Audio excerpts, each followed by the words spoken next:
नमस्कार विद्यार्थी मित्र, कक्षा 8 प्रकरण नंबर 5 की ओर हम आगे बढ़ते हैं। प्रकरण नंबर 5 दोहे हैं। दोहे यानी जैसे पद हैं, काव्य हैं, उसी प्रकार दो हैं, यानी दो ही लाइन के हैं, दो ही पंक्तियां हैं, पर उस दो पंक्तियों में हमारे कवि ने हमें बहुत ही मर्म और ज्ञान की बात बताई है। यहाँ हमें 3 कवियों का परिचय प्राप्त करना है, कवि रहीम, कवि तुलसी और आगे देखते हैं। हम इस कवि का सर्वप्रथम परिचय प्राप्त करते हैं कबीर जी। कबीर जी, रहीम जी और तुलसीदास जी तीनों हमारे हिंदी साहित्य के महान कवि हैं। सर्वप्रथम हम कबीर जी की जीवन के परिचय में आगे देखते हैं कि उनका जन्म के बारे में 15वीं शताब्दी मानते हैं, पर ठीक से प्रमाण नहीं मिलता।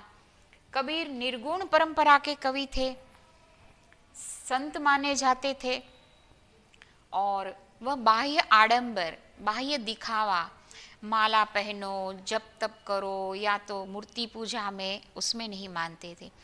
समाज की सेवा, लोगों को उपयोग में आए, हमारे साथ साथ हम जो भी मनुष्य हैं उनके साथ मिलकर हम एक दूसरे की सहायता करें, उसमें मानने वाले थे। इसलिए कहते हैं कि वह निर्गुण परंपरा के थे और उनकी गलतियों पर, चाहे हिंदू हो या मुसलमान, हमने आगे कहा ना कि कोई भी हो, जाति धर्म का भेद नहीं रखते थे, सबको साथ मिलकर आगे बढ़ने की प्रेरणा देते थे।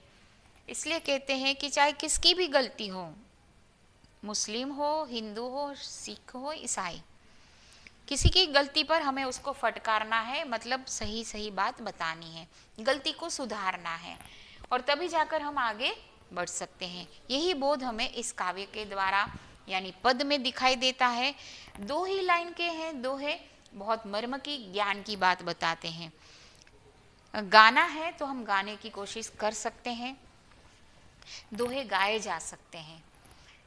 साईं इतना दीजिए जामे कुटुम समाए, मैं भी भूखा ना रहूं, साधु न भूखा जाए कबीरा, साधु न भूखा जाए।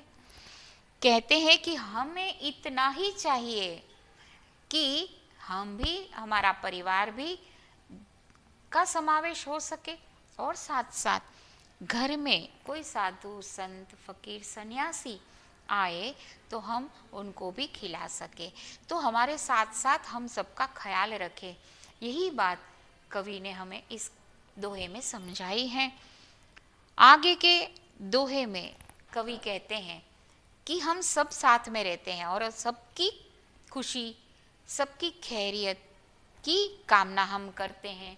इसलिए कहते हैं कि हम अगर सबके साथ, सबको, जैसे कहते हैं कि सबका विकास हो, सबको मिलना चाहिए, 2 वक्त की रोटी मिले, कोई साधु संत सन्यासी भी भूखा न रहे। केवल इतना नहीं सोचना है कि मेरा परिवार, हम खा पी कर आनंद से रह सकते हैं, दूसरों का चाहे कुछ भी हो, ऐसा नहीं।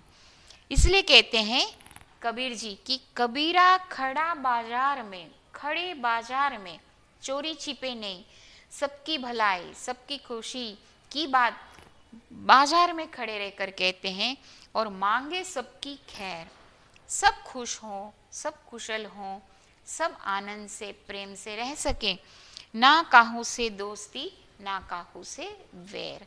किसी के साथ दोस्ती, किसी के साथ वैर, ऐसा नहीं, सब हिल मिलकर प्रेम से प्यार से रह सके, यही इस दोहे का भाव है। आगे के दोहे में कहते हैं कि बिना विचारे जो करे, कुछ सोचे समझे बिना ऐसे ही चलते रहें जीवन में, तो उनके जीवन में सफलता नहीं मिलती। खासकर हमें एडवांस प्लानिंग करना होता है। आजकल तो हम इतने एडवांस हो गए हैं, इतने अवेयर हो गए हैं कि हम आगे की सोच कर चलते हैं।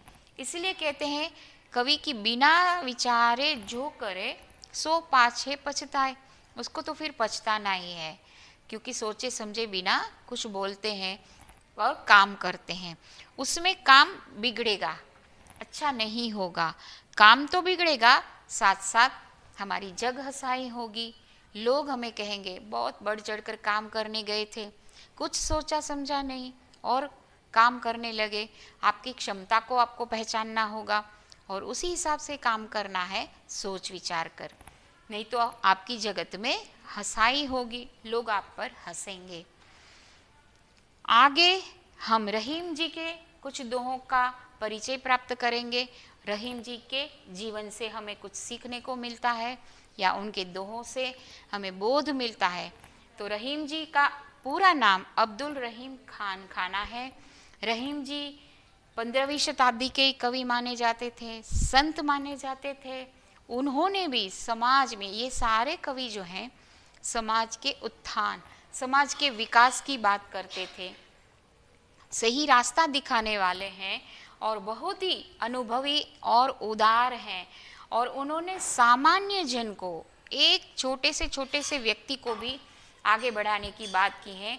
जीवन में कुछ उपयोगी बातें हमें इस काव्य के मूल्य द्वारा समझनी है। बहुत ही 2 लाइन के, 2 ही पंक्तियों के दोहे जिनसे हमें बहुत सारा ज्ञान प्राप्त कर सकते हैं और अनुभव से उन्होंने हमें सिखाया है। रहीमन वे नर मर चुके, जो कहूँ मांगने जाए, उनते पहले वह मुए जिन मुख निकसत नाही। हम मांगने जाते हैं, आशा लेकर जाते हैं, कुछ अपेक्षा लेकर जाते हैं किसी के पास कि मेरा मित्र है, मेरा पड़ोसी है, मेरी मदद करेगा, और उसी आशा के साथ हम जाते हैं। पर वहाँ अगर हमें उनके मुख से ना मिले सुनने को, तो हमें बहुत दुख होता है। हम तो मजबूरीवश जाते हैं, हमारे पास नहीं है इसलिए हम मांगते हैं, पर जिसके पास है फिर भी वह नहीं देते, तो वो तो हमसे पहले मरे हुए हैं। ये हमें इस दोहे से भाव प्रदर्शित होता है। आगे हम देखते हैं कि हमारे पास बहुत कुछ है, पर हमें उसकी बड़ाई नहीं करनी है, तारीफ नहीं करनी है, हमें अपनी तारीफ अपने मुंह से नहीं करनी है। और रहीम जी कहते हैं कि हमारे आसपास उत्तम प्रकृति है, हम उनसे सब कुछ सीखें, ना कि हम हमारे साथ जो खराब चीज़ें हैं उनसे सीखें। एक उदाहरण दिया है कि जो उत्तम प्रकृति वाले हैं, अच्छे स्वभाव वाले हैं, अच्छे संस्कार वाले हैं, उनका कोई कुछ बिगाड़ सकता नहीं है। उदाहरण है कि चंदन विश्व व्याप्त नहीं, लपटे रहे भुजंग। चंदन के वृक्ष पर सांप लिपटा हुआ है, फिर भी उसका जहरीलापन चंदन के वृक्ष को असर नहीं करता। उसी प्रकार चाहे कितनी भी हमारे आसपास गंदगी हो, खराबी हो, यानी हमारे मित्र मंडल में कोई ऐसे संस्कार वाले न हो, तो भी हम हमारे उत्तम प्रकृति से, स्वभाव से हम उसका हमारे ऊपर असर नहीं होता। और यहाँ हमें चाहे हमारे कुछ भी संस्कार हो, या हम शिष्ट हो, या हम पढ़े लिखे हों, पद हो, पोस्ट हो, पर हमें हमारी बड़ाई नहीं करनी है।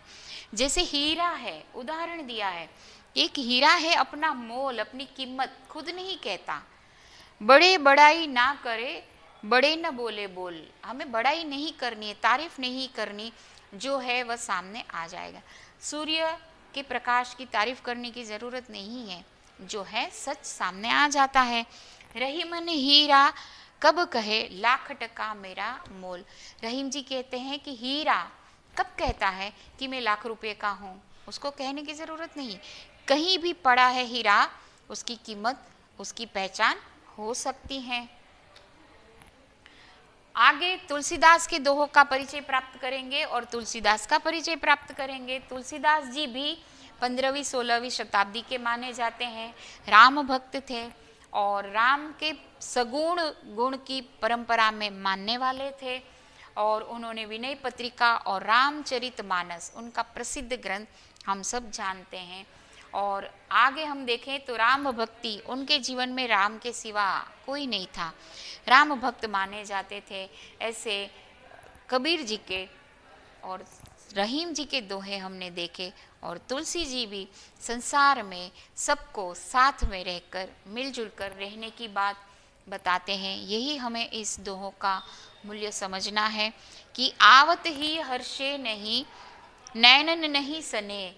कोई आए हमारे घर, मेहमान, हम भारतीय संस्कृति में अतिथि को भगवान मानते हैं, और कोई हमारे घर आए और हम उसको प्यार से, प्रेम से, स्नेह से, हमारे आँखों में स्नेह होता है, आँखें हमारा सब कुछ बता देती हैं, तो स्नेह से हम बताए नहीं कि हम खुश हैं आपके आने से, तो कहते हैं उसके घर न जाइए, चाहे उसके घर कंचन बरस रहा हो, सोना बरस रहा हो, तो भी ऐसे लोगों के घर मत जाइए।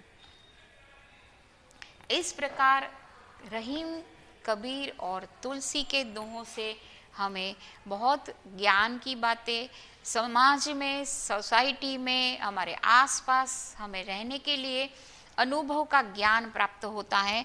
विद्यार्थी मित्र, इस प्रकार कबीर, रहीम और तुलसी के बताए हुए दोहों से हमें सीख मिलती है कि हमें कोई भेदभाव न रखकर हमें सबके साथ मिलजुल कर रहना चाहिए। तो यही इस दोहे का भाव है। आशा है आप अच्छी तरह से समझे होंगे। तब तक मिलते हैं एक नए प्रकरण में। धन्यवाद।